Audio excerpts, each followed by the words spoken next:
I'm Dr. Dean Wright. I'm a doctor of chiropractic here at South Point Physical Rehab. I specialize in chiropractic care, physical rehab, functional movement, biomechanical analysis, and soft tissue therapies. This is a side posture move.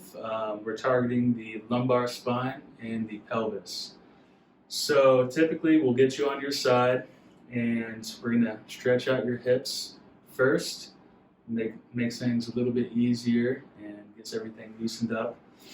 And so what I'm going to be doing is I'm going to be contacting the lumbar spine and contacting her shoulder and doing a little bit of a distraction and then a light drop.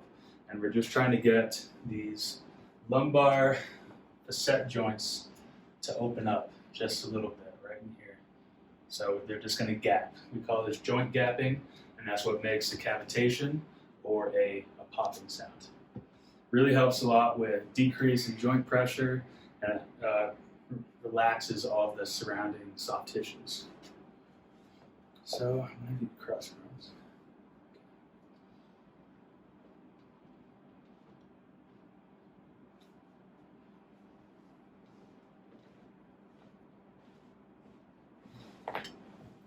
Good.